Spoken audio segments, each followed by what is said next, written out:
কদিন ধরেই আপনারা জানেন যে আমরা বৈঠক করেছি এবং এই ধরনের ফ্ল্যাশ রেন বা কী বলে এটাকে হঠাৎ করে এত স্পিডে আজকে বৃষ্টিটা হয়েছে এবং এখানে প্রায় 4 জনের মৃত্যু হয়েছে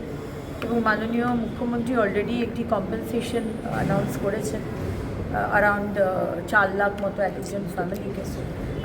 এটা খুব আনফর্চুনেট, কিন্তু আগামী দিন ওয়াটার লগিং যাতে না হয়, একেবারেই যাতে না হয় আমরা সেই চেষ্টা করব। এবং বুধবার আমরা সমস্ত যারা স্টেক হোল্ডার আছে, যারা ইলেকট্রিসিটি সাপ্লাই করছেন, তাদেরকে আমরা ডেকেছি যাতে এই যে ইলেকট্রিকিউশনের ঘটনা আমরা দেখি, আগেরবারও আমরা ছোটো ছোটো বাচ্চাদের দেখলাম টিউশন ফেরতা তাদের মৃত্যু হয়েছিল, বাড়ির মধ্যে জল ঢুকে একই পরিবারের 4 জন ইলেকট্রিকিউটেড হলো, সেই রকম ঘটনা যাতে আর না হয় সেই কারণেই বুধবার ডেকেছি। এবং আমরা ব্যবস্থা করব যাতে ওই পোলগুলোর নিচের পোর্শন যেটা জলে ডুবে থাকে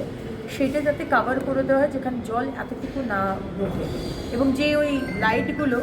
উন্নয়নের ছবি মমতা ব্যানার্জি করেছিলেন, সাদা নীল লাইট, আর তো কোনো উন্নয়ন হয়নি, ওই লাইটগুলো অবশ্যই রয়েছে, সেখান থেকে সবথেকে বেশি ইলেকট্রিকিউশন হয়। তো সেইগুলোও কী ব্যবস্থা নেওয়া যেতে পারে সেটাও আমরা সেদিন